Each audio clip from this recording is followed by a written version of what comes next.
of, you know, especially where I come from. I'm from Saginaw, so I've always been a supporter of the local scene, and I know how hard it is, you know, for artists to. I mean, these days they're a little easier, and I say this a lot. I'm like, look, these artists have no clue how good they actually have it because the tools are presented right here in front of you. You can create your music, you can promote your music, you can distribute your music all right from your laptop. You don't even have to leave the house unless you're doing a show. So, you know, back then you couldn't even get into a studio unless you had the credibility or the respect or the, you know, so the choice wasn't yours to be able to become an artist back then. It was the people around you. It was the, you know, the path takers, the studios, the DJs that would spin your music in the club. So I just try to tell these younger artists, man, you know, be grateful because, you know, you have these tools. And that's kind of an ambition statement as well. Like, look, man, you have it easy. Take it and run with it. You know? Right. Right. I always tell the younger generation, it was like you don't want to be 40 years old and realizing what you want to do for the rest of your life. Like Yeah. you're young enough now to where you can go for it and fail a couple of times and be good, you know? Oh yeah, I So, mean, and being an artist, being an independent artist, it's all about failure. Failure is part of the whole process because you're gonna, you know, it's like when your expectations are high, you can be disappointed many times. You know, even at my age and my level, you know, I have certain expectations of my music, and sometimes it doesn't meet the criteria, and it doesn't meet the standard, it doesn't meet the numbers, and it can be disappointing, and you have to be able to control that, you know, or else it'll send you into the ground, you know, in a deep depression. And a lot of artists that have been around like myself, you know, we've all been through that. So I always tell younger artists, like, look, man, treat this as a serious hobby. Don't try to just rely on it because it's not easy, and it's you have to understand the business in order to make this an actual career. I think a lot of artists may think it's just like, you know, let's make some hot music, throw it out there, and you know, and everybody wants to believe in themselves and believe that, you know, they have a vision, and in that vision they see themselves on big stages and making it in this work, you know, in this career path. But at the same time, it all that connects to the, you know, expectations and disappointments because if that's your expectation every day is to grow, grow, grow, grow, grow, and it doesn't happen again, it can send you into a dark place, you know. yeah, it was like that was kind of like with me and like basketball. Like all my eggs were into one basket, and my grandma's like, "You shouldn't do that. Like you should actually have a plan B." I'm just like, Psh, you Yeah, know, I'm gonna play in the NBA. You know, I'm gonna play in the NBA, but and then it didn't pan out. yeah, So I can relate to that. I played hockey as a kid. I played college hockey. So, you know, it's the same thing. And a lot of kids, you know, when they step up to the next level in any sport and they get cut, it's like that's a stop in their career path. There's a yield there, and yeah, they're forced to go on a different path. And it's like any occupation or hobby define who you are. And I think a lot of artists, they go through that. I mean, you go back to like the Michael Jacksons and the Justin Biebers, and it's like they get into the business so young, the business defines who they are. And then when something goes, you know, when something goes sideways, they lose it because they don't know who they are. It's right, it's a crazy dynamic on how that works. yeah. Yeah, it's like I don't understand like growing being that young, like especially Bieber's age. But he was like 12, 13 maybe when he's first jumped on the scene. Like Yeah. he was a drummer and he could drum and he could play the guitar and he could sing and he could rap and it just seems like why would you put somebody that young into like a national spotlight like that and expect him to be okay when he's 25? You know? Yeah, I mean the problem with that is they don't get a chance to be a teenager. So later, you know, they want to be a teenager, and that's why you kind of see, you know, if you pay attention to Michael Jackson's career, he was kind of like immature adult because Mm-hmm. he didn't really have a childhood. He was a workhorse, right from the get. Right. But that should be like a standard. But the music business, the record labels, they want to sign you when you're young because number one, they know they can get 4 or 5 albums out of you because you're so young, and number two, you know, you're gullible, you're naive. I mean, it's almost like this big machine that takes advantage of you almost, and it Yep. was that. Yep. But not only that, on the business side of things, younger kids have more free time to listen to music. Those are where your biggest fan bases are. Is when you're a teenager, you're not working, you're sitting around on the weekends listening to music and kind of just letting time pass. So Right. psychologically, you can tell that that's where a lot of fans were over the years. Yep. Yep. Yeah, it seems like it. Yeah, the younger generation is where you want to hit at too, because that, like you said, that's what they're doing all day. They're listening to music. On the way to school, they're listening to music. On the way home, they're listening to music. When they get home, music. At Yeah, least that's what it was. That's the way I was when I was a I kid. mean, I didn't start rapping until I was in my 20s. So I don't think I started rapping until I was like late 20s almost. Like, Oh but I yeah. was a Wow. DJ and I advanced, and I was on a regional, semi-national level as a DJ. So when I became an artist, it was and then I was with Girls Going Wild. I was creating music for them. So as soon as I started pushing my music through their networks, I had a platform. It wasn't like I was starting from, the basement. So, Uh-huh. so I started late, um, which, you know, at my age, I can't make music. I can make some novelty tracks for a 15-year-old because a lot of the stuff that I'm talking about, they haven't even experienced in life yet. So sometimes it's Right. hard. It's hard for someone like me to connect with the younger crowd because a lot of the a lot of the music I'm writing, they just can't relate to. And some Right. can though, some have, old souls. They're born with old souls, and Yep. uh, but that's the gift of technology is whatever you're into, you can find it out there. Not just in Yeah. music, just in anything and everything. So you get in where you fit in. Yeah. You can pretty much whatever you want to find, you can set the tip of your fingertips right nowadays. Yeah, Like absolutely. we Yeah. don't Any like you kind of don't. sound, no matter what kind of artist you are, there's somebody out there that will connect with you. You Hmm. know? Of course. Yep. Yeah. Yeah, the whole I don't know. I was talking to I had Bag of Tricks Cat on like a few weeks back, Yeah, and yeah. he was Felix, talking. he actually mixes my music. Oh, for real? Yeah, yeah. Damn that.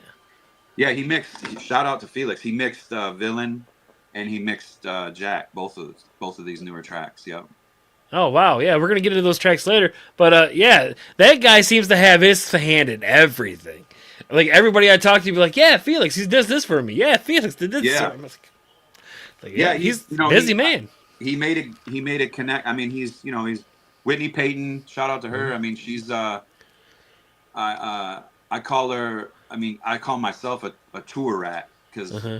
I love being on tour. I mean, I used to tour all the time, and so she's a tour rat. She's been. I mean, that girl has toured her whole career. So she's pretty much connected with you know the entire nation when it comes to whomever. Hmm. But I think Felix coming out of her camp, I'm sure he's connected with a lot of people through her. But Right. but yeah, he does a good job. He's good at what he does. Yeah, he's phenomenal. He's phenomenal. He's a great guy to talk to. Also, but Oh yeah, yeah, phenomenal absolutely. job. We get on the phone and yeah, it's always at least 30 minutes to an hour. So he's savvy with the business, and it's nice to have those people in your corner because a lot of people they just don't understand the business. They just Right. do this or do that. But when they understand the business, there's something to talk about. Hmm. It's a game changer. Yeah, absolutely. Yeah, understand. Yeah, you can like me. You can do a podcast, but you got to understand how to market it. You got to understand where to go to market it. Oh yeah, it's not easy. See, I actually No. this is a podcast studio that I'm in. I built this Yeah. to start podcasts. But as you know, it's not easy. You know, and I've done a few podcasts, but I guess I'm just not ready to dive in full time doing podcasts, but that's definitely in the plans. You know, Yeah. I'm an intellectual person. And you know, the podcast that I'm working on just it's not a music podcast. Mm-hmm. It can be based, I mean, we can dive into music, but it's based on, just a lot of different logical, conversations. Right. Yeah, I think I watched like the one episode that he had on YouTube, and it was like with someone with like mental health, a mental health Yeah, doctor yeah, or something yeah. like that, psychiatrist or something. Yeah, yeah. I forget her name. We did a Barb Smith. Okay. She's like the Tri Cities. Her organization is probably one of the biggest suicide awareness organizations. We did a suicide awareness show at the Vault in Saginaw, and I teamed up with her to sponsor. Okay. And so at that point, I was kind of like, okay, I'm going to do the, you know, I'm not presenting my podcast out there as a brand, but I'm going to do this episode. You know, I'm huge, supporter of mental health awareness for sure, 100%. Yeah. It's something that needs more attention, honestly. Because we just like chalk all these things up to like, okay, he's got a disorder, it's like this, take a pill and it'll Yeah. solve everything. But Yeah, and honestly, man, the podcast that I have, you know, I go in depth into the health. I'm very, very intrigued about the health industry. Um, in 2018, I had a brain tumor removed. They went through my nose all the way to the center of my head, where your pituitary gland is, and I had a tumor that was on the pituitary, growing off it, and it was so heavy that it was pushing down on it.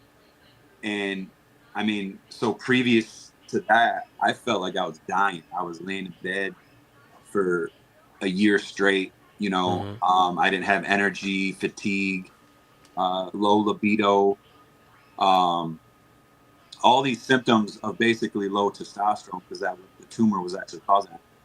But we could go into that for hours. So, like, basically, to sum that up, you know, the Band-Aid that they were giving me were pills, you know. So right. and I was never a pill person. Even when I was taking the pills, I knew that this was something very temporary. But not everybody has that strength. People become, dependent of these pills, and you know, but a pill is a Band-Aid regardless. It's not, the pill is not going to, resolve the problem. It's basically just, it's as simple as, I don't know any other way to call it, but a Band-Aid. It's a temporary fix. So, so yeah, I'm really deep into that. I'm really deep into the medical field. I have a lot to say about that. I have a couple chemist friends, a couple doctor friends that are also very deep in it. And, you know, the result is Western medicine most of the time is not the answer. You know, there's a Right. profitable business that exists that take advantage of, you know, people. And a lot of the people in the bottom of that triangle, they don't even understand. They don't even understand it. You know, they collect a paycheck and push the meds, and you know, it's just a job for them. So they just do what they're told.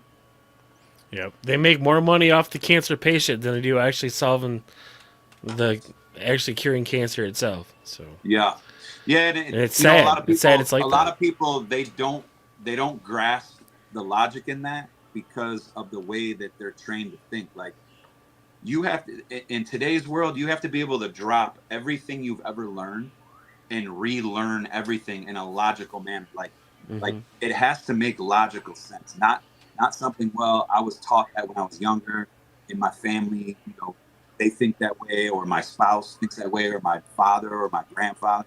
Like, you have to be able to go, you know what? I believed that way for so long, but that doesn't even make logic. You have to be able to, logic is like the word that you need to put into any kind of belief. Like, it has to be logical. If it's not, then it may not be true, you know? Right. Like I think the whole COVID thing like opened up a lot of people's eyes Oh, yeah. about our medical facility and our vaccinations and all that good Oh, stuff. yeah, yeah, yeah. But that I way mean, of thinking, has been around. I remember like in 2005, I had like my landlord was an older black dude, and he had got out of prison, and he gave me a CD, and he was like, "Man, you want to hear?" Because we got into some conversations. He gave me this CD, and it had a couple documentaries on there, man, and the things that were in it were, I mean, I sat up for 5 days, like digging into just more and more and more and more. So the information has been out there for a long time. You know, touching on like the conspiracy theory world, but a lot of those conspiracy theories are becoming true. Over like the past 6-7 years. So yeah, that's a whole nother wormhole too. yeah, like I would like to get like a medical like doctor who actually knows about everything to come on and actually talk about that because Yeah, I had a podcast and I never put it out. He actually called me a day or two after and was like, "Listen, the more I think about this, we can't put this out," because he's a part of medical associations and he has certain licenses. And some of the things he said were so truthful that, he wasn't comfortable putting it out. So we never put it out. But he's a chemist, and yeah, it's like, it's beyond even a doctor. Now you're talking to a chemist who will logically, chemically make this make sense. Like, that doesn't make sense because that chemically, it just doesn't make sense, and you can't deny the science. right, But we grow wanting to believe a doctor. We grow wanting to believe anybody in a professional, occupation. We want to believe that, you know, they're bringing you the truth when it's just not always. You got to be your own doctor at the end of the day. That's right. the best advice I could give anybody: is do your own research, find your own logic, and be your own doctor. Right, and yeah, like you say, with technology the way it is today, it's like I said before, it's like right at your fingertips. All you got to do is look. Yeah. Oh, it's all out there. It's all out there. I mean, But I'm nobody not wants to pay attention. Mostly, nobody wants to pay attention to certain things until it's actually happening to them. But now, right, like, it's already in motion. So if you have a health condition, you want to try to avoid these health conditions. But I mean, I didn't even know what the pituitary gland really was. I mean, I heard about it and we learned about it in school, but you don't pay attention to those things until you have a problem. And now it's like, now I want to know everything about it. Now right. now I'm going to obsess on it. Like it's like the third eye, isn't it? That's what we call No, the you're third thinking eye of the now. pineal gland. Pineal But gland. There we yeah, go. you're thinking of the pineal gland, but the pituitary tumor, or the pituitary gland, is a gland the size of a pea, and it controls all your hormones in your body, which is insane. The Wow. hormones are at a microscopic level, but this little pea-sized gland, basically goes, okay, throw that hormone that way, throw that hormone. I mean, it is incredible the way we only know a very small percentage of the human body. The brain is the most complex organ on this earth. The human brain, and we know very little, honestly. If you dig into it, it's like, and we only use a percentage of it on a daily basis. You know, Right. and we're becoming more and more advanced. Just in hockey, because I'm a huge hockey player. I still play on several teams today. But sports have advanced. Like, you're seeing faster players, you're seeing higher jumpers, you know, um, stronger, because we're learning how to advance, and we're always going to advance more and more and more and more. And it's similar to the human brain. Like, we only use a very small part of it because we only know so much. Right. So it's crazy, man. These wormholes can can go deep. It's tempting to go down them. I'm telling you right now, it's real tempting to go down them. But we'll try not to. But we're probably Yeah, we got going to go to. back to the music. Right, exactly. But yeah, so at first you started out as what age did you start out as a DJ? So I came out of high school DJing. I DJed. I'm from Saginaw, but I got in a lot of trouble when I was a kid, and my parents moved me up north, to a small town called All Gray, up by Tawas, Northeast Michigan. I ended up graduating from high school up there, and shot straight back down to Saginaw. Moved like the day after graduation, boom, packed and moved out. But to sum it up, I got into some local nightclubs DJing, and the first time I ever DJ'd, I remember it was called Bubba's Roadside Inn. It was on Bay Road, and the owner basically was like, "Look, college night, we already have a DJ in there, but I'm going to give you a Wednesday, and if you can pack it out, I will give you college night and move that DJ to Wednesday." And I was like, "Okay." So I went out and obsessed as a promoter. I put out flyers on cars. I mean, I worked every day for like 4 or 5 hours putting out the promotion. And that Wednesday night, it was slam packed. So at the same time of advancing as a DJ into a nightclub, I turned into a promoter that same day. So from there,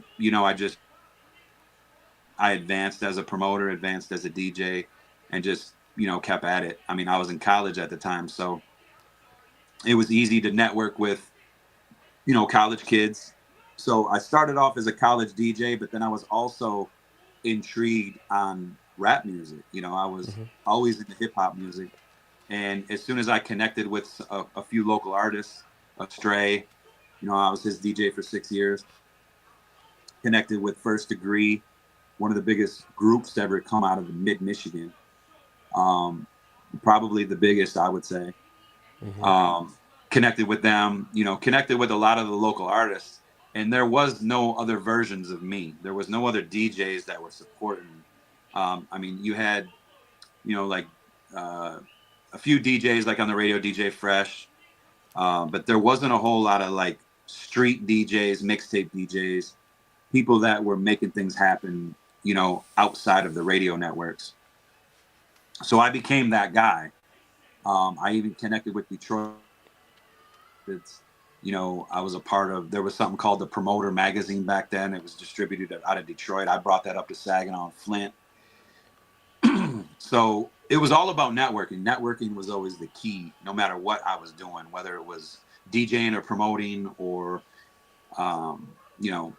networking was always the tool to be used to move to the next level. So after DJing for so many years, I just, a lot of artists, they come and go. The one thing about being an artist is, it's either in your veins or it's something that's in your head. It's something that you just want to do and say you did it. And the list goes on and on and on of those artists that came in, did their thing, put out a CD or put out a song, put out an album, and then they moved on. They grew out of it, or just the people that have stuck around, for years. Music is in their veins. Like, they're not getting away from it. It's part of who they are. It's connected to them in some sort of way where it's became their fix, their balance, their release. And that's something that music has always done for me.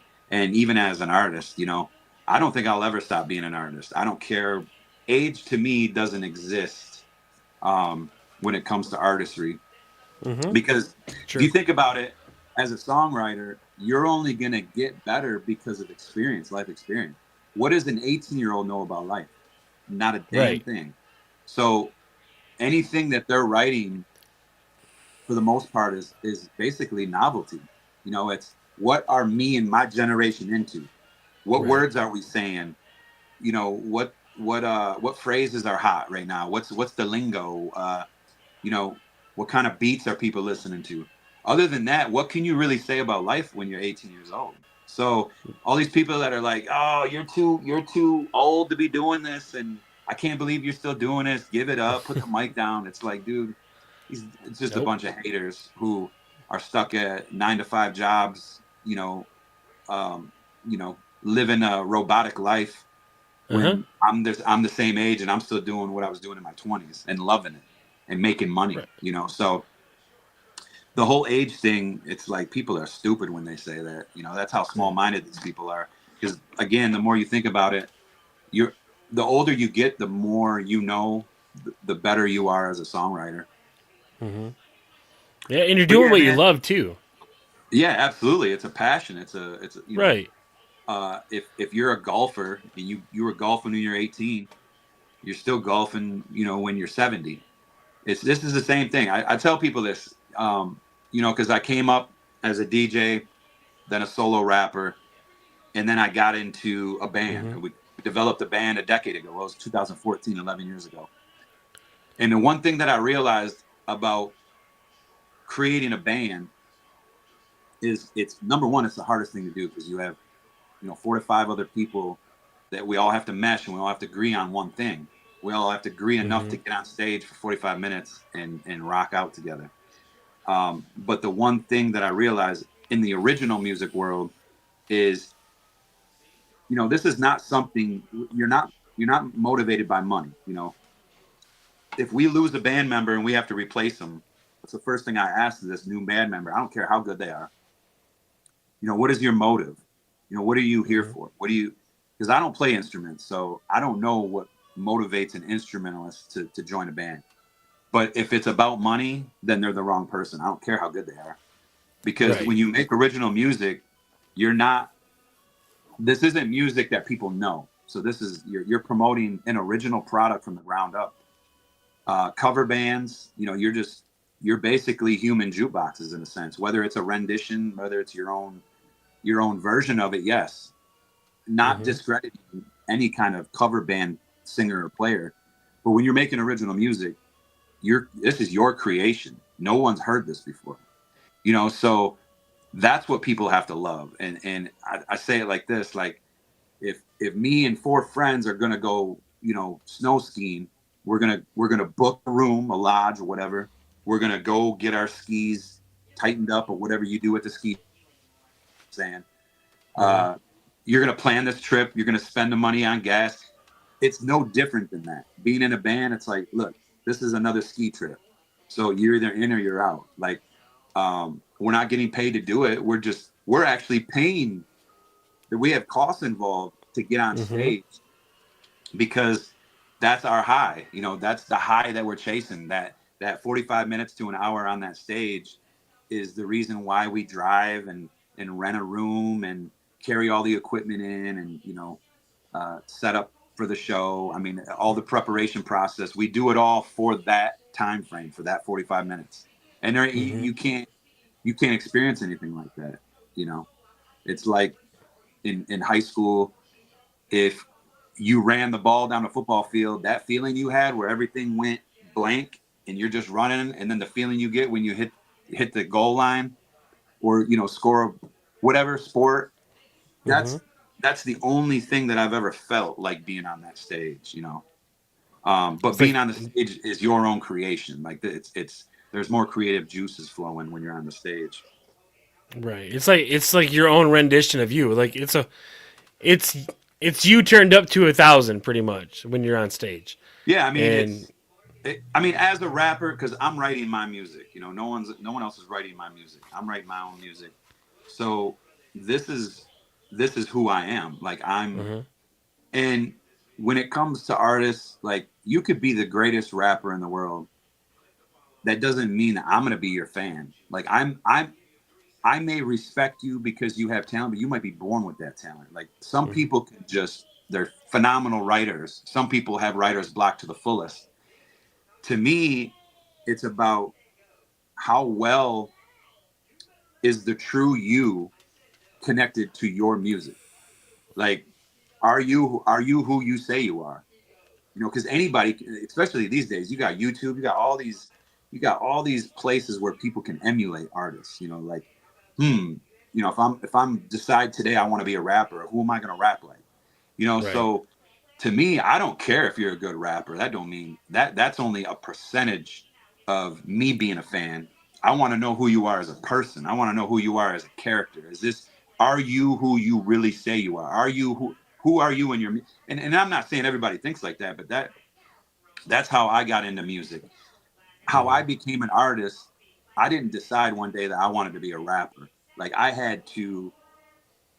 I needed a place because I was going through some really super bad experiences in life, and I needed a place to outlet. I needed to talk to somebody, and I was always a writer, but I just never made music. So when I connected those two, it made sense. It became my outlet.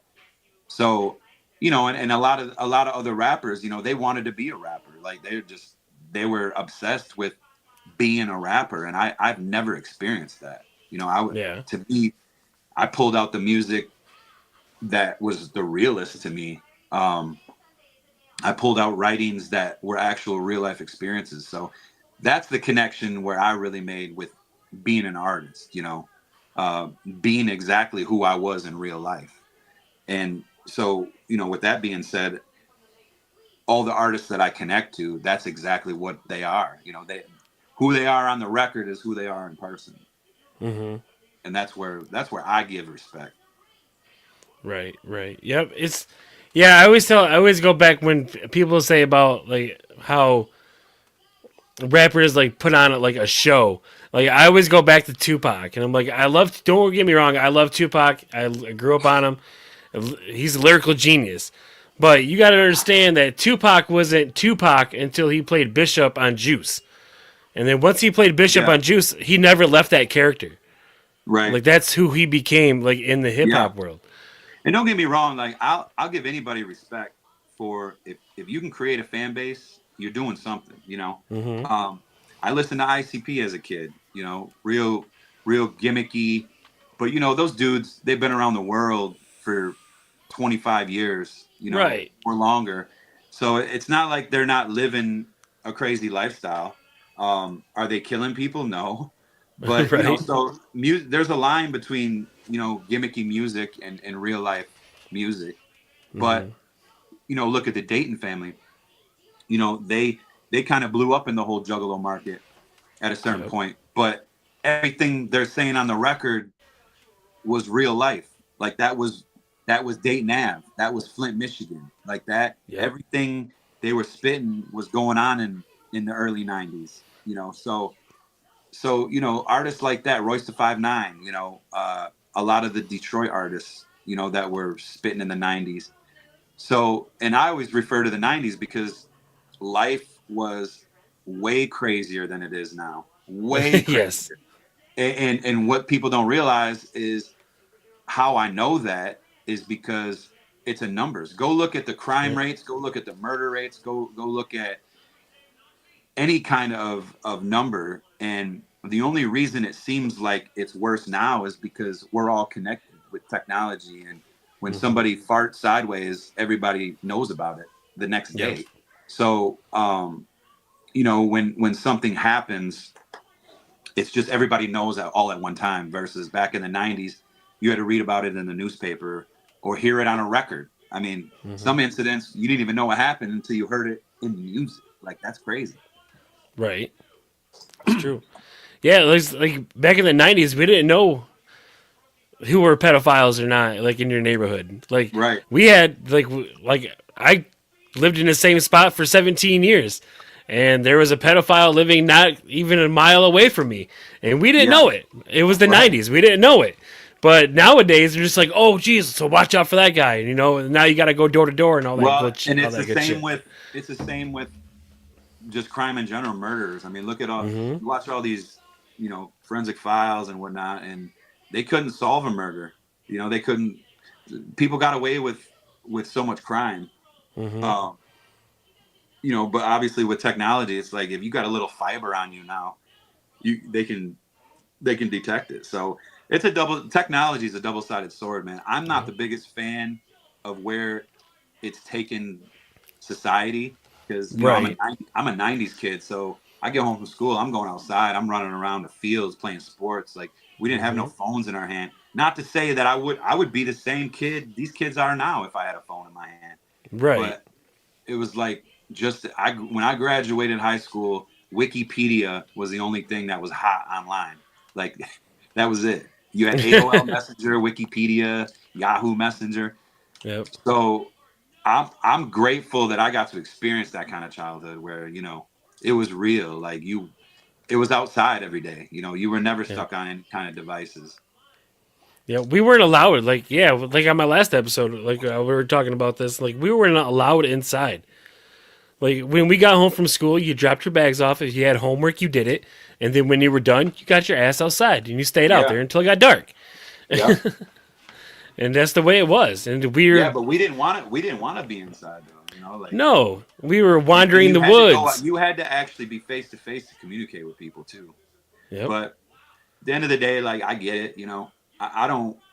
I don't. I don't try to down anybody. Because again, if they'd have put a phone in my hand when I was 10 years old, I would have been on that thing like no other two. Right. Exactly. Just a different world. I mean, and our parents and grandfather, they talk about having 5 channels on a TV. I mean, it's the same concept.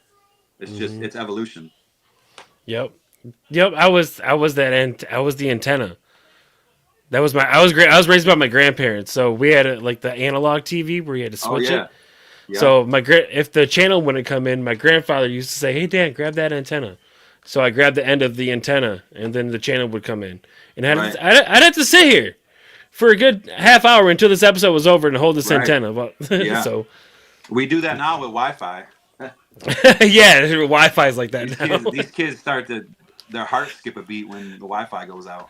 Yep, exactly. Yep. Even my 8-year-old's like, Dad, Wi-Fi's out. I was like, oh, damn it. So I got to reset it. Yeah, it's like life But pauses. Life pauses when the power goes out. Yep. I always try and get my kid outside. I'm like, go outside and go play with other kids. And then you look outside and there's no other kids. Right. And it's like, man. Like the internet's a drug, though. The social media is a drug because that's the window to life. Like the window to life is not outside the door anymore. The window to life. There's too much competition. You got too much going on the phone. Too many platforms. Too many. You know what people are doing all day, every day, as long as they share it. Yep. TikTok and people are big TikTok videos. How many influencers you got? How many followers you got? That's the new thing. It's not how many friends you have anymore. It's how many followers you got. Yeah, it's a competition. It's but I don't know. You got to find a balance. I mean, I have 4 daughters, so as a parent, it's all up to the parents. The parents really got to find a balance on what their kids are doing. Just it's more of a privilege to have a phone and to be to have access to all the information. That's a privilege. Right. So as long as you treat it as a privilege and not something they have to have just because all the other kids have it. Right. Exactly. Yep. But who am I? I work for Girls Gone Wild, so. But yeah, let's get into that real quick. We're gonna get into a video here shortly, but let's get into the whole Girls Gone Wild thing real quick because I had a comedian on by the name of Dustin Cole. He was on about a month ago, and he was doing this event for Girls Gone Wild, and it was at like a bar owner in like a podunk area decided that he's gonna hire Girls Gone Wild to come to his bar, and then and have a killer night, just make a whole bunch of money. But it turns out that he hired Dustin to host, and he hired Dustin to host the show. And as soon as like it was about ready to start, the van pulls up and everything. People come out with cameras and all that, but there's no girls. Like the owner didn't realize that the girls don't come with the van. You have to get the girls or the bus. Like the owner didn't realize that, and Dustin was on stage like. And everybody presenting Girls Gone Wild, and all these lights came up, and the smoke screen came up, and then nothing else happened. It was just a bunch of lights, a bunch of music, and a bunch of smoke, and no girls. And a bunch of dudes like sitting there like, we paid a cover charge to see nothing. Yeah, and okay, so I had a song called Go Wild. I was in Flint. I DJ'd in Flint for 12 years. I had a place called Shamrocks. It was also called Bugsy's for a generation before me. And then it was also a teen nightclub called Sub-Zero. It was in Genesee. Anyway, we got Thursdays popping. It was like the hottest club in the state at that time. We were pulling from Pontiac. We pulled from all those Tiki Bobs and all those clubs down there, Tonic, Clutch Cargo. So anyway, I had a song called Go Wild. We did something called the Thong Contest. So you had all these girls that would come up, and it'd basically be like a shake your ass contest, but I called it the thong contest. They all had a thong, they'd show their thong or whatever. Girls would flash here and there, whatever. Well, I had a song that I played every time, and we did like a bracket. We did rounds. There had to be a champ every night, and they win cash. So this song ended up blowing up in the club. People would come up and request it, but I never told anybody it was me. I didn't want people to like hate on it because it was my song. Right. I just wanted it to be a natural thing, like if people like it, they like it. Well, then it became something that the radio started playing. So I was like, man, I'm going to take this to the next level. I'm either going to get Steve-O from Jackass in the video, or Okay. what's the next wildest thing? And Girls Gone Wild popped in my head. So I go online and I find the site and I hit them up and I'm like, how can we work together? And they're like, well, why don't you just bring the bus to a venue? And I'm thinking, well, I'm a promoter. That makes sense. So I booked the bus. I knew that it didn't come with girls, but this bus shows up at noon, you know, and this happened to be downtown Saginaw. They pull up on Hamilton Street, and all of a sudden it causes this frenzy. Like people are stopping, taking pictures by it. All of a sudden a news article pops up like Girls Gone Wild is here. Nobody knows what's about to go down. Now I knew that they didn't have girls, so I had girls lined up. The problem was they didn't show up until just the nick of time. I mean, this place sold out. I mean, I think we were sold out by like 10 o'clock. We opened the doors at like 9. So an hour, and this place is packed, sold out to the max, a line down the street, and there's no girls. It's all dudes. All of a sudden, 6 girls show up, and these are the girls that I had planned for them to be there. And it turned in. I mean, everybody went crazy, and these girls did their thing, and I didn't know what to expect. I was just, and the whole reason I wanted them there is because I was trying to connect my music with them. Mm-hmm. So, it sells out. Everybody has a blast, no complaints. They thought these girls were on the bus. They came in with Girls Gone Wild shirts on. We set it all up that way. And it turned out real well. I made a lot of money. I did what I was there to do. I entertained the crowd. I performed. We shot some videos. And Girls Gone Wild was like, "Yo, I'm gonna get you some spins." The manager from Girls Gone Wild was like, "Your music is definitely our brand." So they took the music, and then me and the company, they were like, "Yo, you packed it out. Like, let's keep doing this." So I ended up booking the bus, all over the place. I took it to all different cracks and crevices of the state, even outside of the state. I took them all the way down to Florida. So Nice. I booked anywhere I possibly could as a promoter. Right. As a DJ, I would DJ a lot of these events, but as a songwriter, they had my whole entire catalog. And a year later, I get a check in the mail, and I just look at the check and I'm like, man, this is some publishing clearinghouse bullshit. Like the figures that it said on there, I was like, there ain't no way this is my money. Like I threw it to the side on the table, came back like a couple hours later, started opening up my mail, like, what am I throwing out? And I look at this and I open it and I started seeing names of my songs. It was a royalty check, a BMI royalty check. Uh-huh. And the list in pages, 4 or 5 pages, MTV, Comedy Central, Game Show Network, all these networks and all these figures. And then I realized like, this is really my money. This is a real figure. Uh-huh. So right away I run to the bank, cash it, deposit, whatever. And that's when I realized like, okay, that's when I learned the royalty bit. When you're getting 6 figures residual, like this money, you just make the music and the money just comes flowing in and you just sit back and watch. Because I was making music for these Girls Gone Wild commercials, and these commercials were spinning from 2 a.m. to 6 a.m. every single day on 30 different networks. So the money was just doing this, and I'm just sitting back collecting money, so so overall everybody thought that I was like running around like a pimp with Girls Gone Wild, when they didn't realize the real deal was the music in the background. That's where I was making money, and that's where I was focused, because I had full custody of 2 of my daughters at the time. So I'm a full-time father, Monday through Thursday, and then I'm popping out with Girls Gone Wild on the weekend. But I'm all about money. I'm not partying. Like at the end of the night, I'm counting money while the party moves from the club to wherever the after party is. I'm never involved in any of that activity.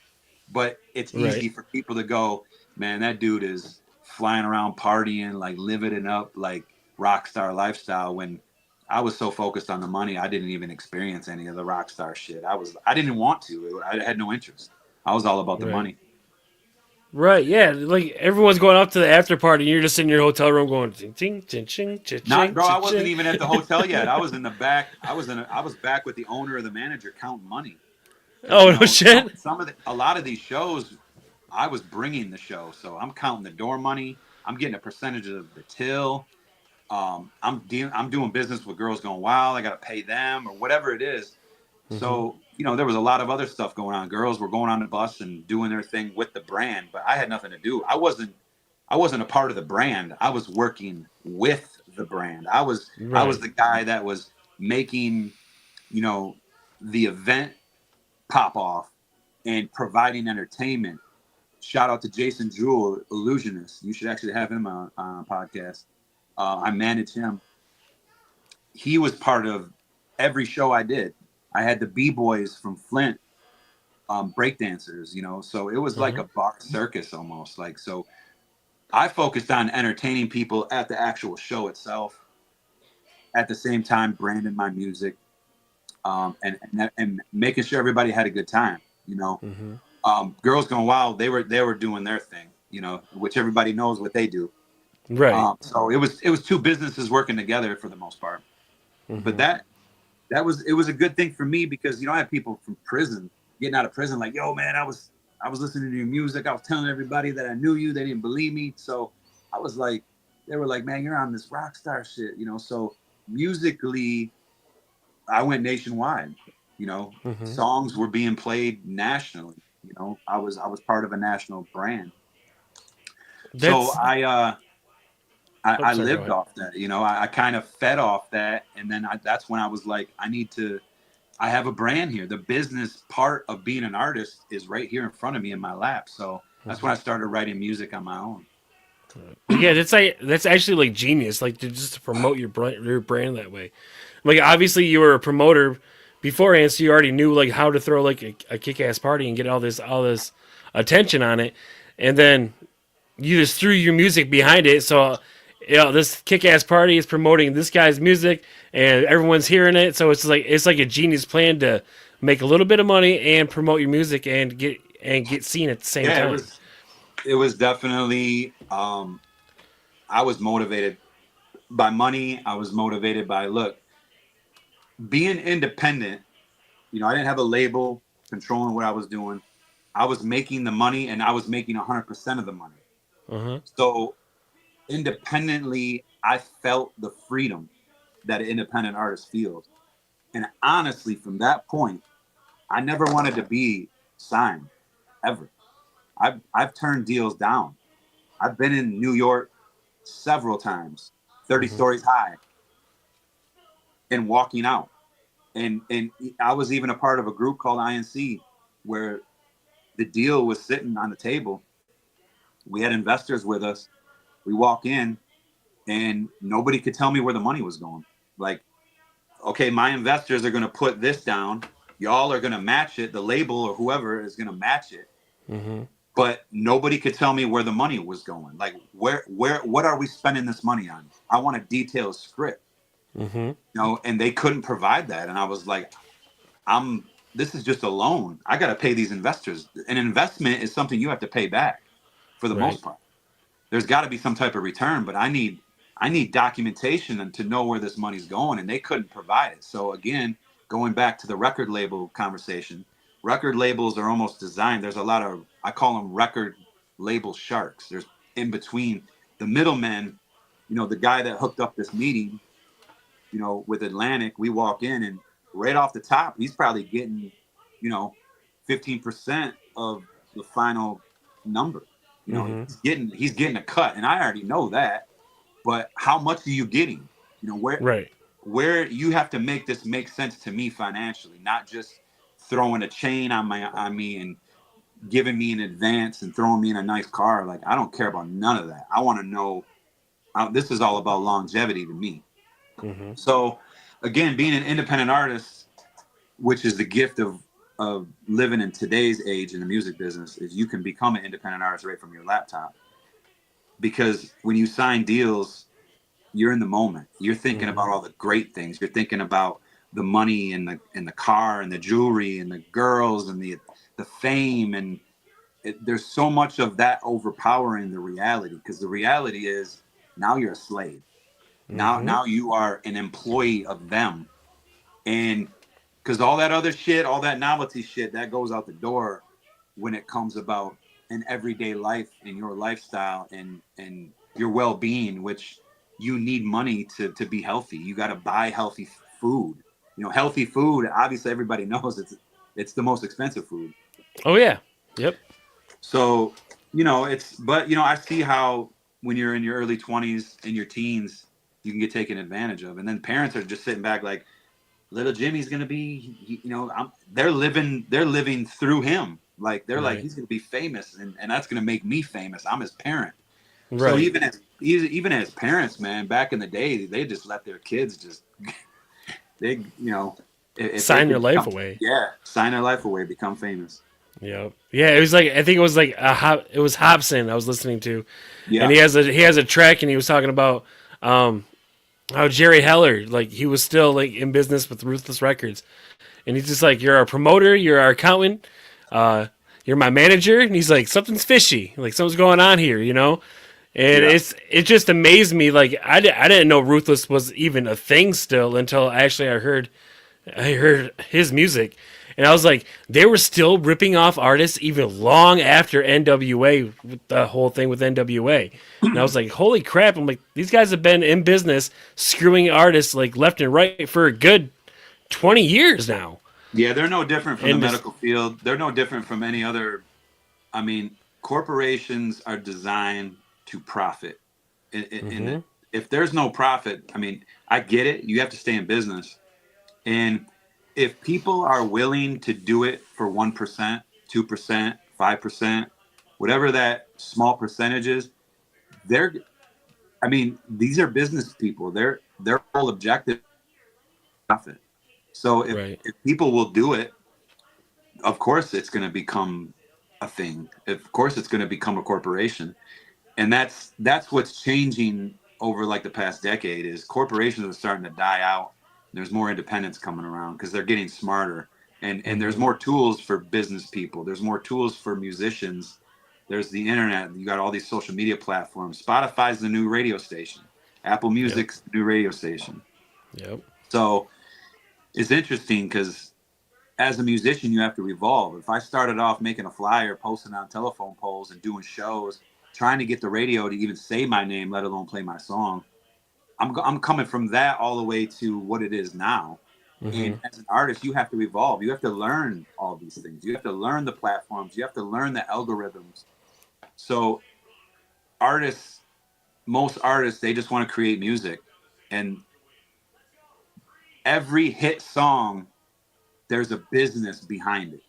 It mm-hmm, didn't just happen. Like there's a business person or team that put them in the right place at the right time to broadcast that song or even create that song. mm-hmm, So artists really need to understand. I don't care if you're 17 or you're 50. You have to have business. There's got to be some business machine behind you, and it can mm-hmm. be your own. But it's like that's why I said music has to be an artist. That has to be in your veins because this is something you have to do every day, and it could be a hobby. Yep, But when you start making money, now it becomes your business. Now you can really put more and more time into it. mm-hmm, yep. And it's like I said, it's once you create something, it's your baby. Like you treat it like that. It's Oh yeah, something you love. If you don't love it, then why are you doing it?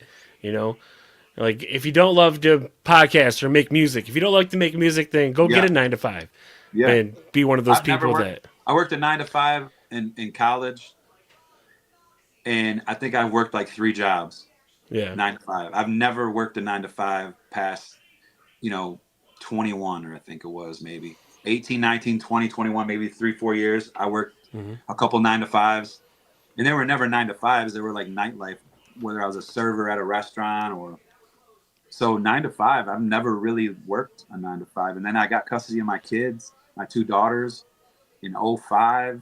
So I was like 25. Yeah.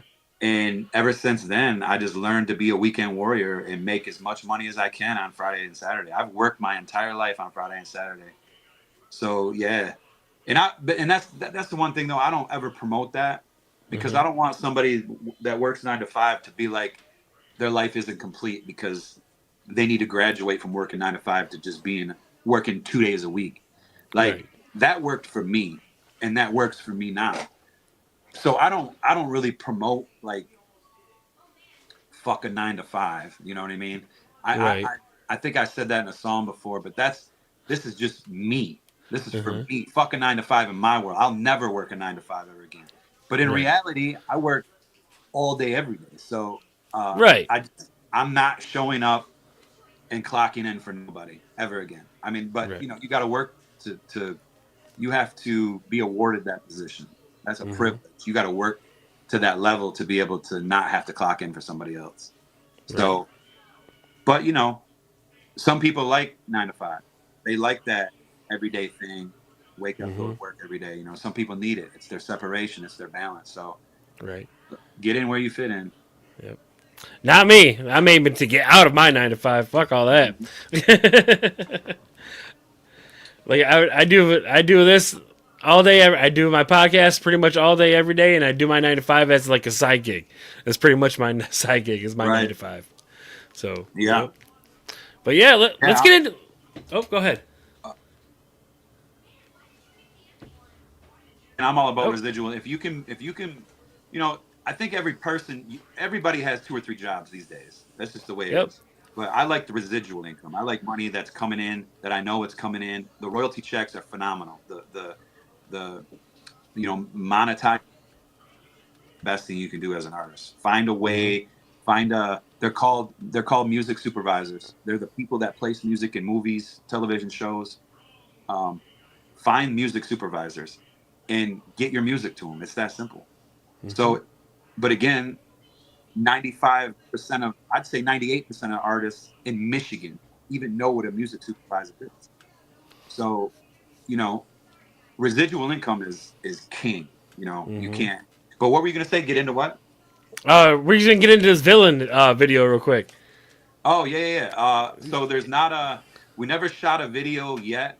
Um, Yeah, I made Mer- it a video, but yeah. Mercules is on. Mercules is going to be doing a U.S. tour, and we're going to Okay. connect then and shoot a video. But one thing I noticed about videos though is music videos are kind of like going out the door. It's all about Mm-hmm. reels. A minute reel. So you put all this work into this music video and throw it on YouTube. Unless you're a major artist, it's kind of a waste of time. It's like I just shot my first real video. Right. So my first video that is a full reel. So it's a 3 minute reel, which you can't. I guess it's not a reel. It's more like a video because reels are only like a minute 30 seconds or whatever. Right. But I shot the vertical form video for Jet, um, and I just released that this morning at 8 a.m. So Nice. that's I'm kind of ahead of the game a little bit. I think eventually reels will become longer, but there's such a short attention span. It's like people are only like swiping away, Yeah. or up now, TikTok. Yeah, or up now. Yeah, it used to be Yeah, swipe left. Now it's up. I get right. confused sometimes. I get it. Yeah. There's so much competition now, but everything is visualization now. So it's video, Yeah. and with the shortest attention span, nobody wants to sit and watch a 4 minute video. That's So true. Like I I've think, noticed that with like all the music nowadays. Like back in the '90s, like a track was 5-6 minutes long, and yeah. nowadays you'll be lucky to get one that's like 3. Well, Villain is, and me and Felix went back and forth with it because I wrote 2 verses to Villain, and then I got Merc on the track, and I was like, man, I ain't giving up either one of these verses. Like, so we're just gonna do we're gonna do a 5 minute song. It is what it is. And Yep. I didn't care. I didn't. People were telling me like, well, you know, because I got a team of people that I talk to, you know, in the industry, and they're like, well, you know, anything over 5, you know, the algorithm might do this or do that, and I'm just like, I don't give a shit. Like, I don't care about the algorithm. I don't even care if I make a ton of money off it. Like, this song, I wrote it, and it is what it is. And if I'm adding somebody, then we're just gonna extend it. Like, that's the gift of making your own music and being independent. There's no rules. You don't even have to have a chorus if you don't want one. So, Right. so yeah, what happened is I just put him on the second, and then I, you know, killed it on the third verse. But he definitely helped out. Like, he ripped it. It took him a minute, and he was like, man, my team, he said my team really didn't want me to give up this verse. After he wrote it, he like wanted to keep it for himself. Mm-hmm. So I think he did his thing on it, though. Right. Like, that must be hard. Like, as an artist, you're just like, and you're trying to do a feature on somebody else's track, and you write just this killer verse, and you're just like, well, because that's when you bring it. That's when your competitiveness comes to it. Because it's like, man, I'm gonna knock him off the track. But the thing is, with his verse, I wrote one verse a year ago, and that's when the song, like, became a song. And I was like, one day I'm gonna finish that song, you know, because I got songs for days. I feel like doing it here one day, next day I'm on something else. right. So that song, I wrote the second verse way before I put him on the song, like a couple weeks before I put him on the song. And so, but I think when I sent it to him, I can't remember if I think I did send him a version of my first verse, but I didn't show him my second verse. Yeah. So some artists, when you do features, like, you just send them the beat. They don't even know, you know, unless they ask for it, you just don't send it to them. So they don't even know what you're spitting. Okay. Yeah. All right. Well, let's get into it, guys. It's that time. At the time of the show. Turn your volumes up and chill out to some music. Here we go. It's Chris Redburn and Merculus with Villain. Enjoy, guys. Thought I was a good guy, but if you ask a million folks who think they know me, bet they'll tell you I'm a villain. Gossiping like children, even some of my real friends got me thinking sinister, staring up at the ceiling. Okay, you think that I'm a monster, be careful what you conjure, don't come to my next concert. Okay, you think that I'm a monster, be careful what you conjure, don't come to my next concert. Okay, I am the villain, you are the victim. I am the enemy coming to kill him. I am the one that makes everyone listen, the center of attention. I'm higher than ceiling, I'm up in the air like a flight on a mission. Been switching positions to fuck her opinions. I'm slapping the faces off anyone tripping. These bitches all jealous, all up in their feelings. Been gripping the mitten since you was a kitten. I give you permission to sit back and listen, dear. Anyone trying to ruin my image ain't saying no names, cause you are not privileged, they jealous. I'm jumping the hole and they fell in. These hoes are just hating the name that I'm yelling. They publicly lie to build up the hype, but nobody listening, no credibility. I've been to war, I've been on tours, I've been divorced and enforcing them courts. I've been so broke that I slept on them floors. My life is a struggle, I've kicked open doors. So bring on the drama, I've been here before. Gun to my head and a knife to my throat. I am not scared, I will battle you all. Out for justice, call me Steven Seagal. I'm from a city, we struggle to win. I will not miss when I aim for your chin. You start to choking, I'm breaking your skin. Shaking and trembling, breaking you in. I am the alpha, you know how this ends. I will not be disrespected again. Eye for an eye when I need to be the guy. Villain for the killing, cause I'm coming for your goodbye. Thought I was a good guy, but if you ask a million folks who think they know me, bet they'll tell you I'm a villain. Gossiping like children, even some of my real friends got me thinking sinister, staring up at the ceiling. Okay, you think that I'm a monster, be careful what you conjure, don't come to my next concert. Okay, you think that I'm a monster, be careful what you conjure, don't come to my next concert. Okay, Redburn, what up?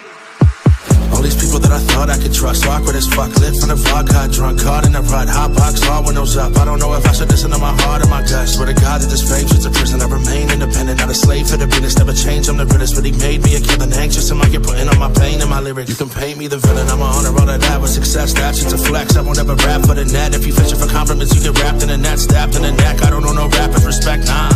Most of them are looking like my hype man. I do it a day, what they've been dreaming for a lifespan. It's me and Redburn, making all these heads turn, rolling weed, sentences in my hands like got the same amount of letters as the F word, so fuck you for ever thinking you could try to test Murph. I remember when I'd hate myself, but when I walk into the spot, now my name ring bells. When I was young, I used to write to help my brain excel, like fuck school. I remember how that place was hell. I ain't never going back, but my efforts in the rap, now I'm running out of room for me to hang up all these plaques as Murph. And I ain't going back to where I was. I swear to God, this rap shit is a drug.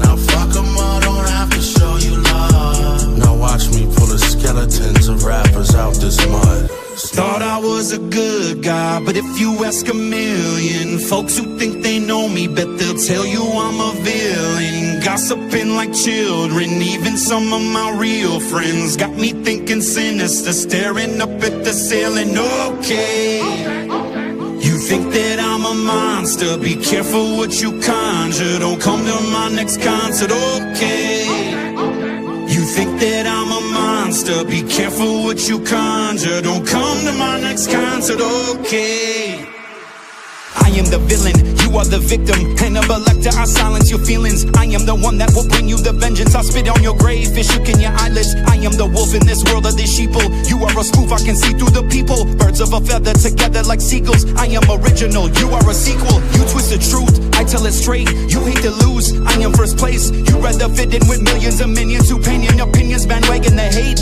I am Heisenberg, a cook in the booth. Your eyes on high, alert a crook on the loose. I go berserk when I work in the lab, when I'm mixing up syllables, cooking up views. I am a mastermind, you a clone. I am an astronaut, you a drone. You are a puppet, a Muppet reborn. You walk like you sound like you Kermit the Frog. You a pencil, number two face. Me a Sharpie, you draw your race. You a stencil, cause you like to trace all these moves that you making up perfectly fake. Back in all black with a mic in a bag, cracking up laughing cause everyone's mad. They hiding facts from the past, me to match, and I'll burn up the past with this gas in this rag. I am the alpha, you know how this ends. I will not be disrespected again. Eye for an eye when I need to be the guy. I've been there for the killing cause I'm coming for your goodbye. That was great. Hell yeah. I just like how it just ends. I'm just like, goodbye, and it's over. Yeah, well, because again, we didn't want to put another hook on it because it was already long as it was. Right. But since I'm saying goodbye, it was fitting. Right. Yeah. Yeah, great track, though. Yeah, awesome. Yeah, that Now- track was, it was pretty much, like when you're in the public eye, which I've been most of my life, Mhm. everybody wants to perceive you like, it's like you have to be perfect. Everybody's judging every move you make, everything you do in life. If you're a public figure, it surfaces to the public. It's just what it is. If you're John Doe and something happens in your life, like nobody cares. But if you're in the public eye, now everybody wants to have an opinion. Mhm. So like at times we have to become aggressive. We have to stick up for ourselves as people because I'm human. I have emotions, I have feelings just like everyone else. So, and I'm not perfect. I mean, that if you listen to my music, you realize I'm not perfect. Nobody's perfect. So we make mistakes. There's misunderstandings, but there comes a time where it's like, okay, I've had enough. Like I've had enough of people's opinions. So now I'm going to become a villain. You want to be the hero and be the opinionated person that's going to bring the truth to the surface. Well, now I'm going to be a villain.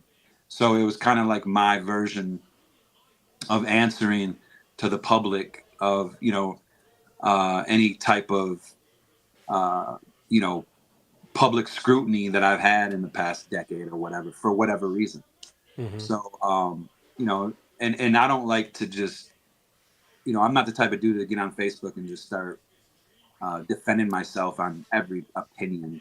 So, I speak through music. So this is kind of like one of those songs that did exactly that. Right. But there's good, it's not like I'm this bully because I don't like bullies. I hate bullies. I used to beat up bullies. That's certainly not the message that I'm putting out. It's more or less like, look, good guys sometimes have to do bad things. If you're That's true. even if you're religious, go into the Bible and hear and read the stories where, good people had to do bad things. We go and fight wars in other countries. We have to do bad things. Does that make us a bad person? No. Right. So that's pretty much the message that I try to put out in that song. Yeah, very well too. By the way. Yeah, thank you. I appreciate it. Yeah, great tracks and everything. So who inspires you? Like who inspired you to get into music? Like who did you listen to as a kid? Oh, I listened to Biz Markie, NWA, Bone Thugs and Harmony. Um, I can literally remember sitting in my room and I would always, my brother was more of a rock head. He was 3 years older than me. And anytime, like, because back then, we used to order Columbia House CDs, a BMG where you put everything in your dog's name and it just Yeah. get all these free CDs that come in. And then we had Jukebox on the cable network where you could get on the phone and call and they'd charge you $250 and you could request 3 songs. And I just connected with the beats. So I was always the beat guy. Like I liked the beats of songs. I didn't even sometimes listen to what they were saying. I was more intrigued by the beats. Okay. So right away, hip hop took over any other genre. But the first songs that I ever fell in love with was like Bone Thugs and Harmony. When Bone Thugs and Harmony came out in 1993 or 92, whenever that was, I fell in love with it. But I also connected with music that was from Michigan. So the Esham, the ICP, the underground shit. But that was kind of a couple years down the line, 93, Dayton Family, in 94. But so I guess it was just my creature connected with that style of music. It was just the beats, the bounces. I guess it was just my personality. But I also connected with rock music, later in life. I went really heavy into rock, the Rage Against the Machines, the, Limp Bizkit era. I wasn't like into heavy metal, but I was definitely into like the hip hop rock, Right. the high energy. It's hard to get pumped before a hockey game, to Ice Cube. So, Right. but yeah, and then obviously later in life, as soon as I heard instruments I had a promoter call me this is in the midst of everything. I had a promoter call me from Traverse City, Doug Street, in a club, by far one of the best nightclubs ever to this day in the state of Michigan for live performances. Besides the Machine Shop, Machine Shop is king all day. But Streeters and Traverse City was right up to par with them. And Doug called me and was like, "Yeah, we got this band called Rehab coming through. They sing the Bartender song." And he sent me the song, and I was like, "Yeah, I know that song. I heard it on the radio, whatever." And I didn't know they rapped. I didn't know they were rappers at all. I was just like, because I was thinking, why does he want me to come up there? So he's like, "Why don't you and your drummer come up, who is the singer in my band Okay. now?" And so we get on the show. They start promoting it, and I'm like, "Man." I'm talking with my singer and I was like, why don't we create a band for this show? So we end up putting together a band. The moment I heard instruments behind my music, I was like, it was the most comfortable place I've ever felt in music. Like, I'm like, from that day forward, I've never done a show without a band. And that was that was early 2014. So, and then we ended up going on a national tour. With Rehab invited us on their national tour. It was their farewell tour. So we were spoiled right from the rip as a band. First show was on a national stage, and we did like however 30 shows in a month and a half or whatever it was. But so, but circling back to your question, I was in love with all music, really, man. I wasn't just. I mean, I loved hip hop, but I listened to everything. I was just connected to music, and to logically answer your question, I would say I was like an audio video learner. Okay. No, I mean, because there's a psychological connection for everything we do. Like there's a certain reason why you're connected to certain things. And I was never somebody that could just sit and read a book. Like I couldn't comprehend. Call it ADD, call whatever you want. I don't believe in none of that shit. But I was just an audio video learner. Like if I watch the movie, I'll tell you anything and everything that happened. But if I have to read the book, I'm fucked. You I'm know. the same way. Yep. Same exact So I way. think that's why I connected to music and videos, and I was an audio video learner, so I felt more comfortable with music. Right. Um, but yeah, I've been in love with music ever since. Yeah, I'm the same way when it comes to learning. I'm like a hands-on learner. I'm like, you can tell me how to do it all day long, but you gotta show me, and then I'll do it. Yeah, and people read And books, man. yeah, I can't do it. I'm not. I have no interest. Like I can't be in the moment. I guess it's like an imagination thing. I don't know. I don't read books. I read a lot, but I'm not like if I'm gonna watch a non-fictional movie, I can't read the book. Like I gotta, right. I'm not really into a lot of. I'm into things that are real. Anything that's real, I'm into it. My fiance reads a lot, and she'll read like 3 books in a week. And I'm just Yeah, like, how do you read 3 books in a week? I'm like, even if I wanted to read 3 books in a week, I couldn't do it in a week. right, And and she's just like, I've never seen you read a book, and I was like, I don't read books. I'm right. like, I'm like, if it's like a news article or something, I'll read that, or if Mhm. I'll pick up a magazine every once in a Yeah, while. you But have I'm to not gonna. be. There has to be something in there that you're gonna get to. Like Yeah. if something happens in the world, you're gonna read the article because you already know what happened. You know what I Uh-huh. mean? It's like if I was forced to read a book, it would probably have to be something where I already know the movie or whatever. Right. Yeah. Like I But already know people what's get going to into it, happen. man. People get into it. People get into the book. Like even people that different readers talk to each other. Like, did you? This can't believe this happened in this book, and it's like this is crazy. It's just not. It's definitely not my world. Yeah, it's a book, but yeah, audiobooks. I do like some audiobooks though. But even Yeah. then, I was like the last audiobook I listened to was the Book of Enoch.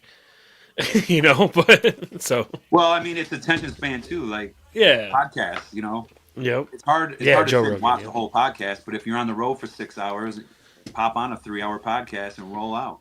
Yep. Or if you're at work, like I Right. do, if you're at Right. work, throw on a podcast and it makes the day go by Right. faster. Yeah. Absolutely. Yep. But yeah, But yeah, but it's been interesting. Just starting off as a DJ promoter. Um, going through the motions to becoming a rapper, solo artist, then starting the band. So and then now I'm also a manager, so I manage the world famous Tommy Two Tone, who sings 8675309. yeah, So yeah.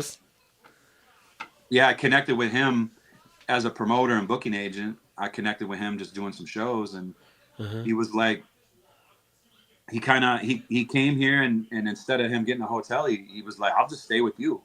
And I was like, well, cool, that'll save me money. I Right. didn't know him very well at that point, so we got to know each other, and he kind of seen my operation on how I function, and a year later he was like, why don't you be my publicist? And I was like, yeah, we can do that. And at the same time, he didn't have a manager, so he was trying to find a manager, and finally he's just like, look, why don't you just be my manager? Right. So, it wasn't something that just happened. It took a little bit of time, and we worked together on some projects, and it just seemed fitting, which is cool because there's no conflict of interest. Like it's not like me managing a rapper. I'm Right. managing an 80s artist who lives in a completely different world than I do. He's like a grandfather to me, and a lot of the music that he's educated on, it was 2 generations before me. So Right. it's always interesting. Everything we do is interesting, and everything is interesting from his end also because I know all the new ways to do things, and a lot of his peers, they're just not, they're not doing that. They're not.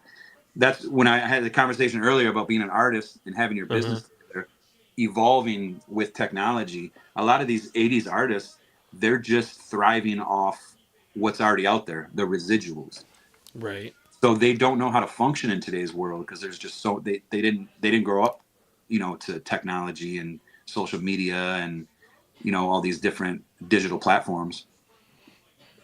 Yeah, it's So a it's different it's world. a it's a good match though, me and him. Yeah.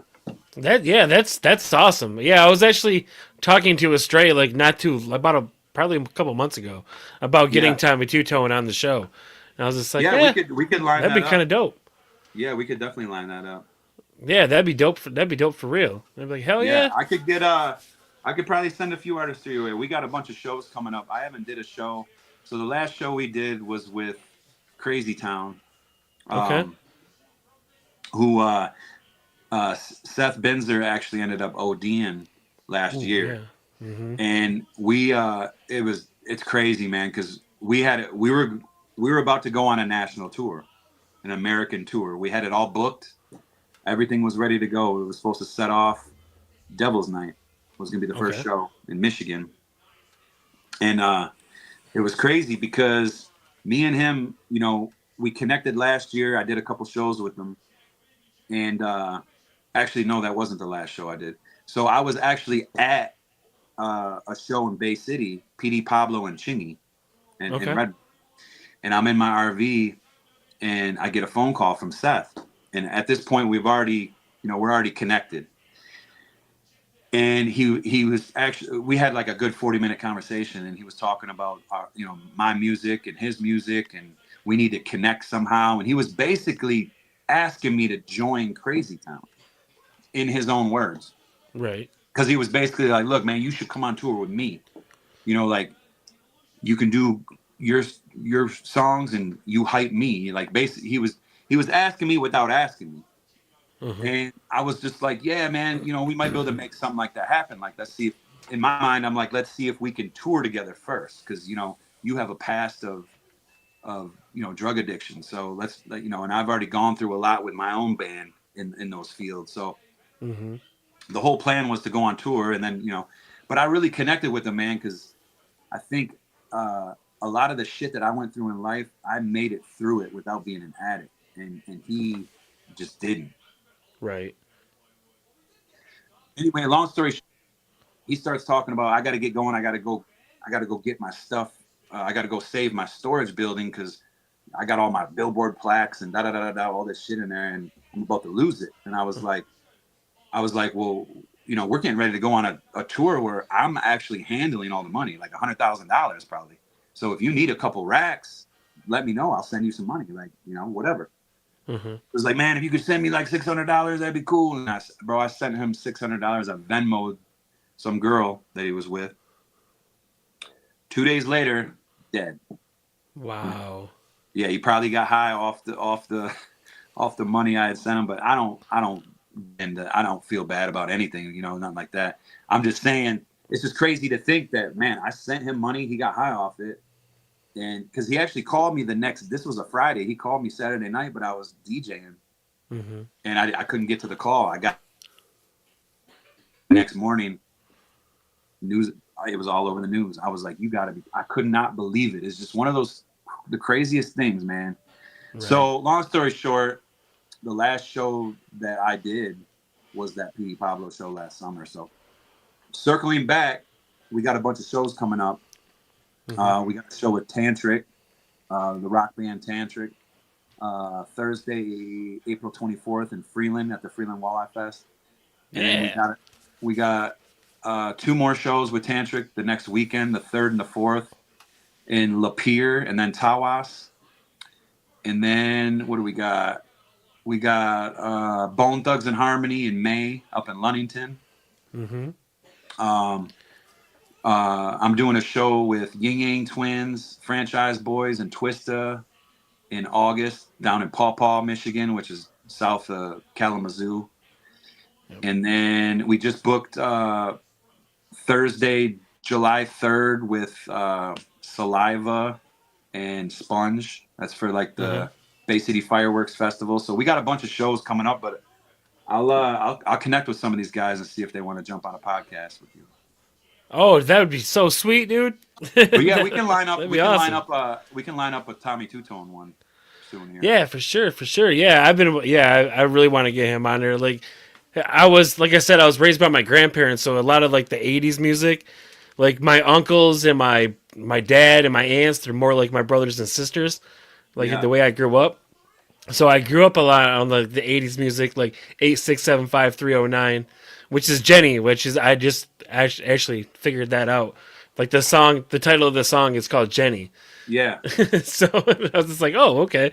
But yeah, and I grew up on yeah, it's all that great. It's 80s one of the music. dude. It's one of the biggest songs ever made. Like, and Mm-hmm. I say that because you can.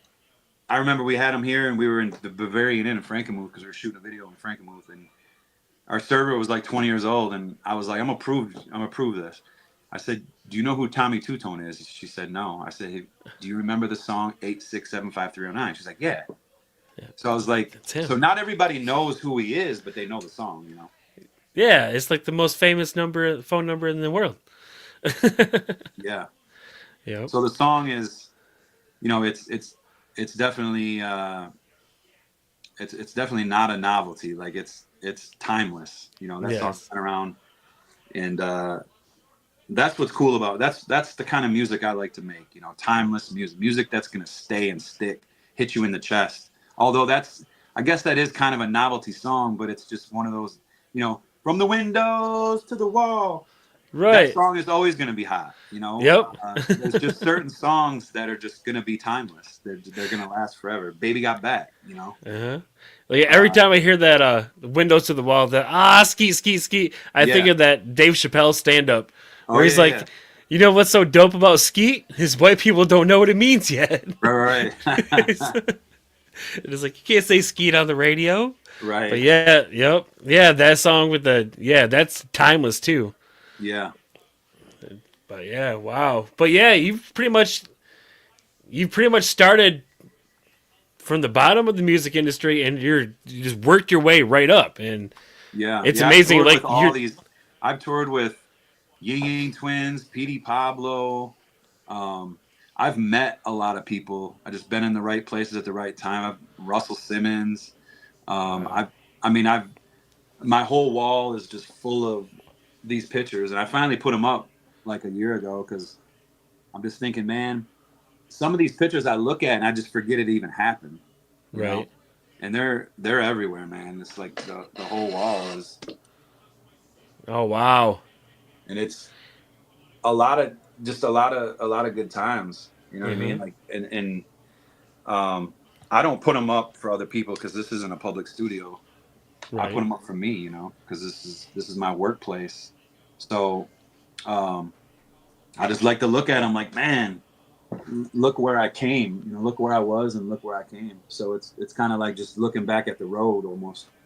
Right. Yeah, you're pretty much the story, the evolution of hip hop, the story. It's pretty much you started as a DJ and now you're a manager, and you've worked with all these amazing people, and the journey's still not over. Like you're still No, at it.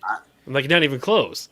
people ask me how long I'll do this, and I can't give a solid, legit, logical answer because I love doing it. I mean, I'll Mm-hmm. always have my foot in the music business somewhere, but I'll also always write music and make music.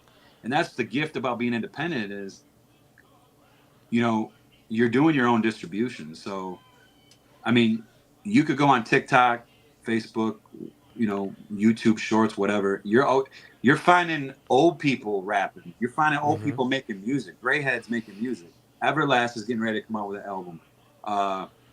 So people are in their 50s and 60s still making music. You don't Mm-hmm. have to just be this legendary, AC/DC to go out and tour when you're 60. Like I know Jared from Head PE is pushing. He's got to be 56, 57. And this Right. dude is in great shape. Uh, Similar style music as me. I mean, he's out there getting people moshing. Right. It's like if you take care of yourself, and he's making money. He's touring nonstop. He lives on the road. So, you know, there is no boundary when it comes. There's no rules. There's no. You got to take everything that's happened in the past and throw that out the door. But this is a whole new world, Right. Yep. and age just doesn't matter. It just doesn't. No, it doesn't. Like you just see all these people, and like you don't like some of these people I think Oprah didn't win her first like Oscar or something until she was like 45 years old, and all these like people, all these famous people that their first start was when in their 50s. Right. Yeah. And like it took that long to get there, and then they finally get there, and it's like it's got to be an Well, look amazing. at, I mean, just in hip hop, I mean, I know a couple off the bat because they took the same exact route I did. They toured with Rehab, Yellow Wolf, and Ritz.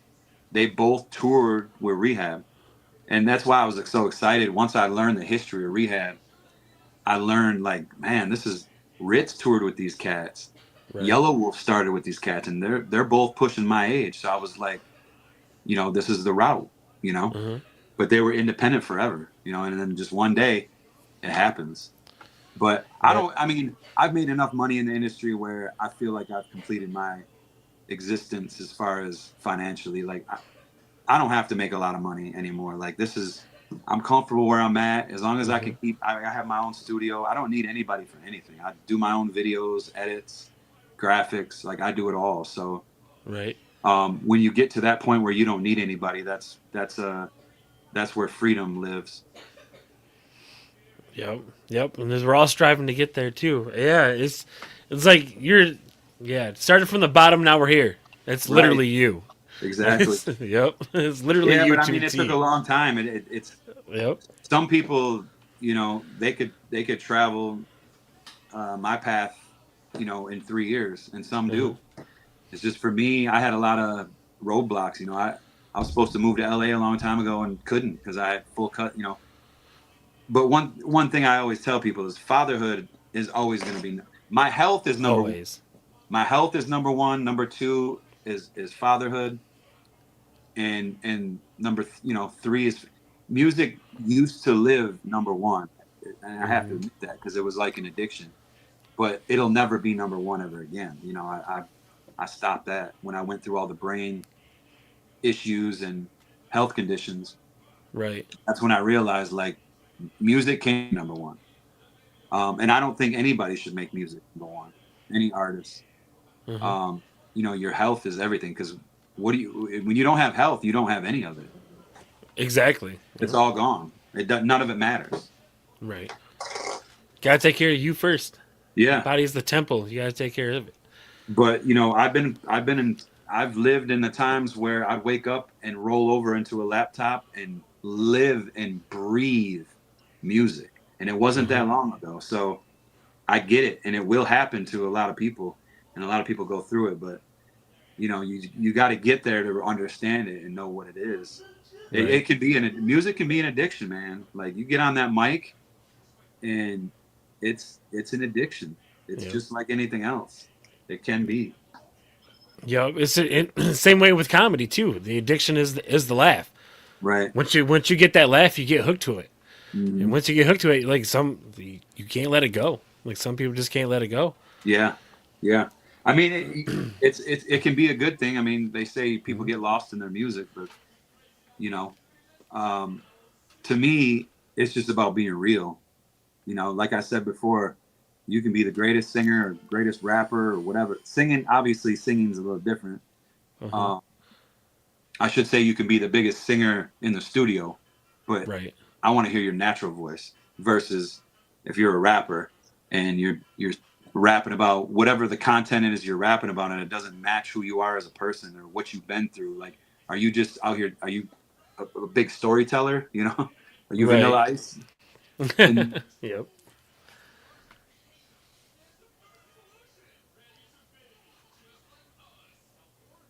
Oh, he's breaking up.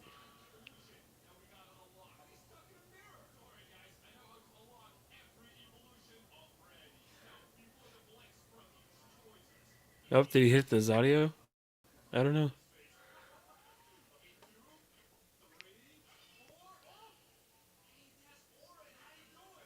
Can you hear me, Chris?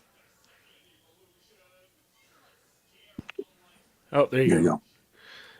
Sorry, like everything it just went silent for like a minute, and I was like, "Oh shit, okay. what happened?" Yeah. So I didn't get none of that. But no, I was just basically stating again that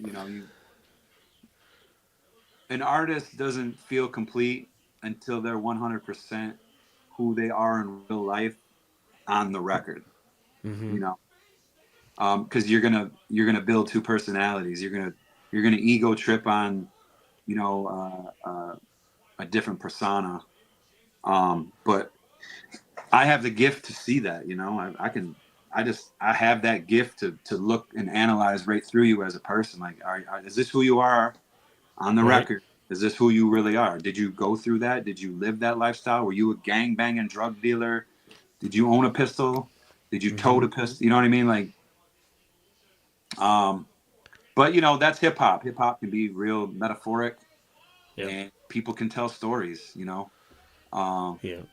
but some people run out of substance, so they start rapping about what other people are doing. Right. Yeah. I Like don't I write don't. music, bro. That's why I don't write music every year, all year. Like, I write music when I'm going through shit. But Right. to be able to go back in time and resurface some of the struggles, because I'm a struggle bus. I'm a struggle writer. I like to write. I'm like a hip hop stain, so I like to write about pain. You know, um, like I mean, because that's what people can stick to. People can relate to going through painful situations, just like people can relate to being in love. It's a feeling. It's what connects people to music. Right. Yep. Yeah. You seem. It seems like the most people that connect to it are like it's either one aspect or the other. It's like either Yeah. they're rocking out or they're crying. It's Well, I'm gonna tell you what, man. When you can hit people in the chest, that's when you got a fan for life. Like when we started the band, yep.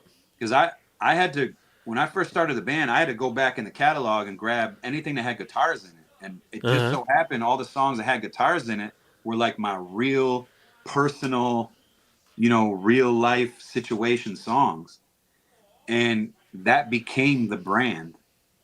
So, um, even today, in a month when I Right. jump on stage, I'm rapping about my ex-wife passing away, me raising my kids, me going through this, going through that. And these are the songs that people are like, people come up to the merch booth just in tears. Like, man, I went through the Wow. same, da, da, da, da, da. So The connectivity through. those songs, that, like I said, man, I always tell younger artists, man, just keep it real. Don't worry about what anybody thinks. Hmm. Just be you.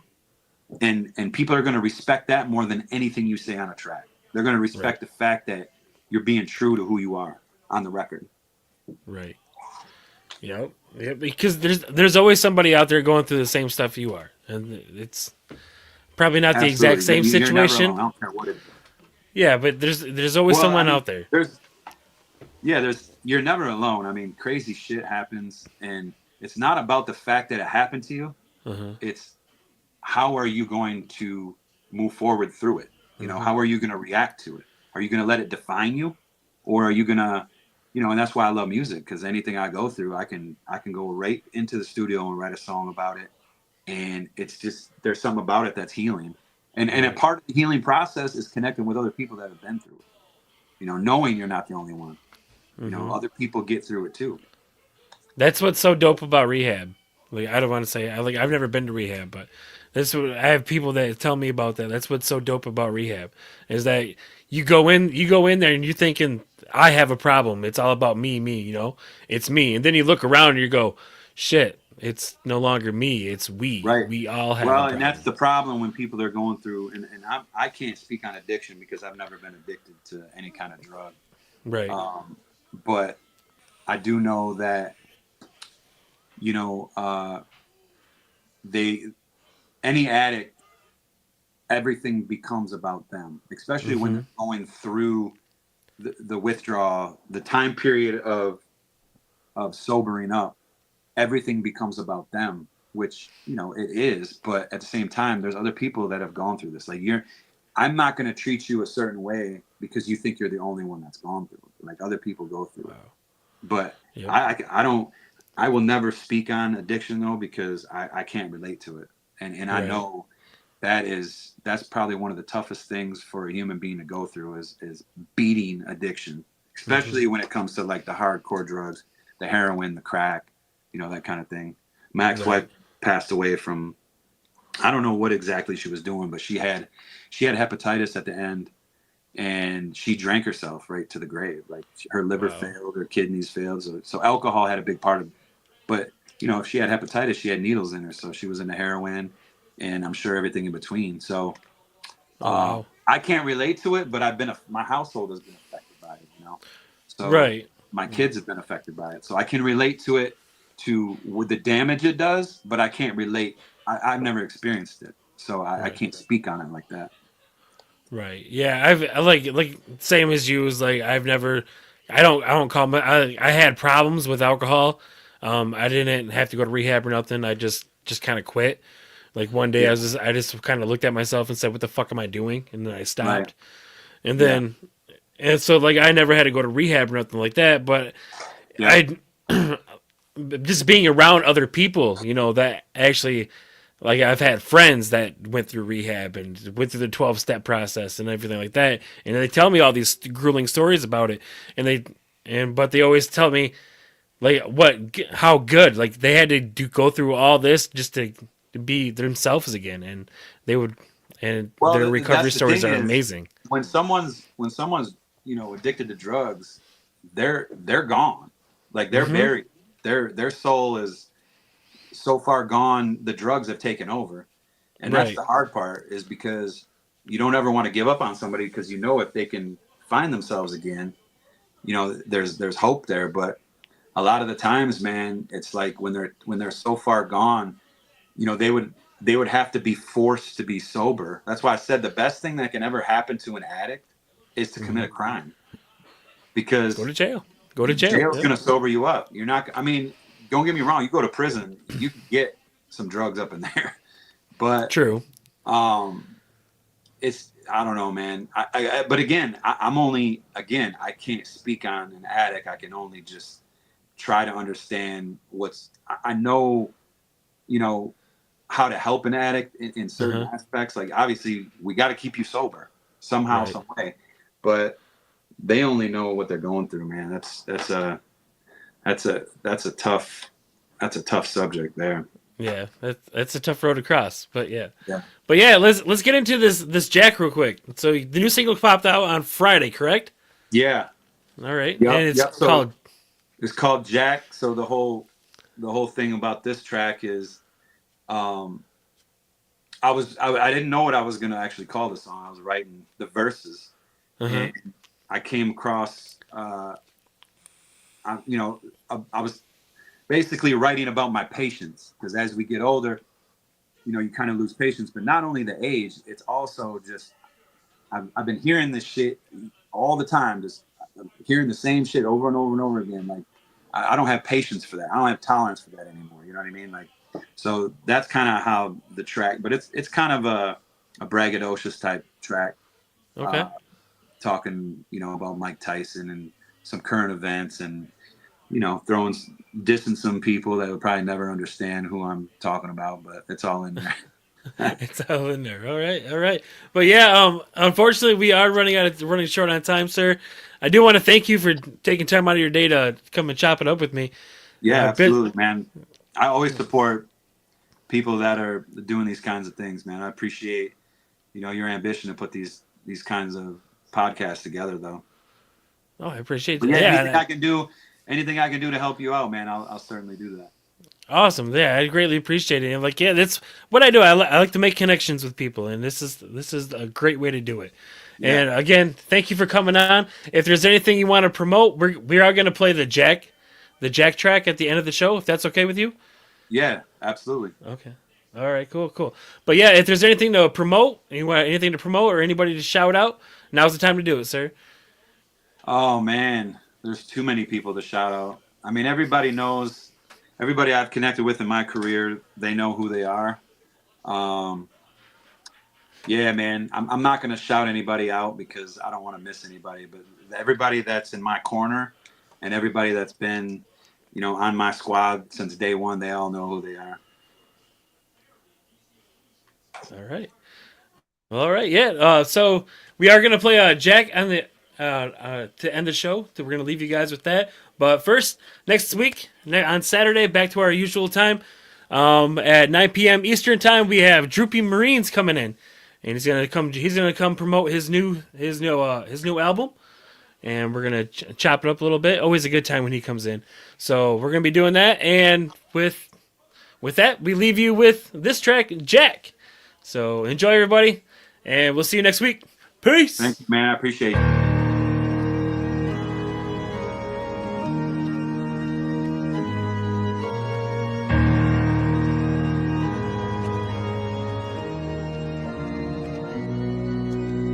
I'm a supervillain everywhere I go, pointing out the filters in you lame John Does.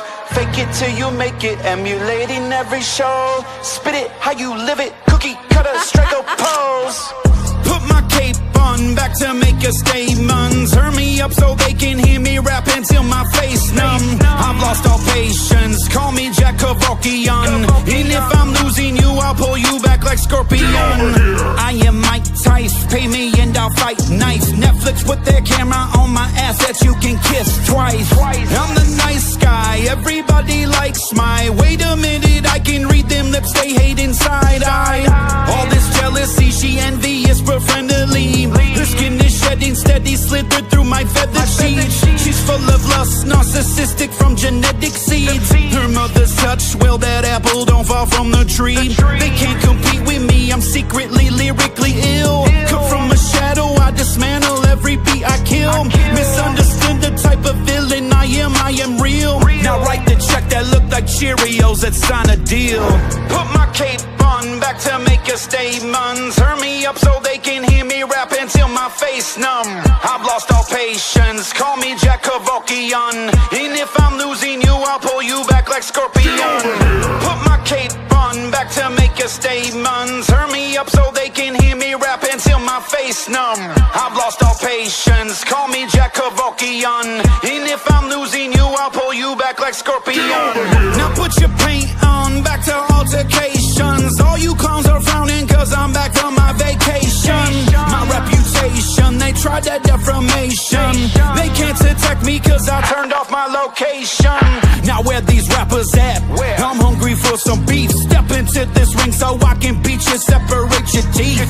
You ain't on my level, you just rhyming words. I mix this poetry, they notice me, I'm so diverse. I lead a herd, you flock with birds. My wife's a 12-piece, she's out your league, you stuck with theirs. They try to slander me with a plan to land a scandal on me. They Amber Heard, I'm Johnny Depp, a pirate in the sheets. I'm on that prime time, you on the sideline. I'm in a high rise, staring at the skyline. Misunderstood the type of villain I am real. Now write the check that look like Cheerios, let's sign a deal. Put my cape on, back to make a statement. Turn me up so they can hear me rap until my face numb. I've lost all patience, call me Jack Kevorkian. And if I'm losing you, I'll pull you back like Scorpion. Put my cape on, back to make a statement. Turn me up so they can hear me rap until my face numb. I've lost all patience, call me Jack Kevorkian. And if I'm losing you, I'll pull you back like Scorpion.